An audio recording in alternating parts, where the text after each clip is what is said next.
Madzulo abwino kwa nonse ndipo ni nthawi ya zanyengo. Lero kumawaku kunali nyengo zizira madera ambiri ndipo kunazizira ndi madigiri 12 bwalo la ndege la Kamuzu ku Lilongwe, kwa Vumbwe Kasungu komanso ku Mzimba ndi madigiri 14 mzinda wa Blantyre mongotchulapo madera ochepa. Ndiye nyengo zizirayi tikuyembekezeranso usiku uno ndi mawa.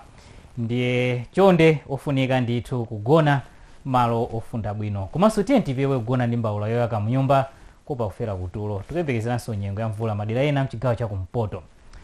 Nyengo zizira tiyembekezere madera ambiri usiku uno kuphatikizapo Blantyre ku Lilongwe komanso ku Mzuzu, ndipo mvula igwa madera ena mchigawo cha kumpoto monga Nkhatabe komanso Karonga. Mawa tikuyembekezera nyengo ya mitambo mwapo ndi apo madera mzigawo zapakati ndi kumwera, ndipo mvula idzagwa madera mchigawo cha kumpoto monga ku Nkhatabe komanso ku Karonga. Ndipo mbanda kucha mawa tikuyembekezeranso nyengo yozizira Blantyre ndi madigiri 14 komanso mzinda wa Mzuzu 12 ku Lilongwe ndipo 19 ku Nkhatabe.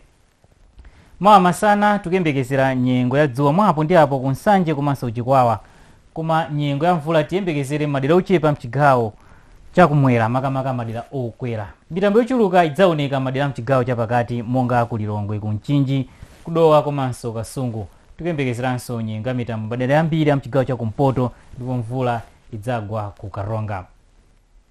Mawa masana tiyembekezere nyengo yofunda pang'ono ku Blantyre, ku Zomba komanso Mulanje ndi madigiri 24 ku Lilongwe ndipo 20 mzinda wa Mzuzu. Ndiye mkuja uno tikuyembekezera nyengo ya dzuwa mwapo ndi apo madera mzigawo zapakati ndi kumwera monga ku Lilongwe, koma nyengo ya mvula tiyembekezerebe madera mchigawo cha kumpoto monga ku Mzuzu, Nkhatabe komanso ku Karonga. Madzulo ano mnali ndine Ali Chipantho wakhala nozindikira dziwa za nyengo.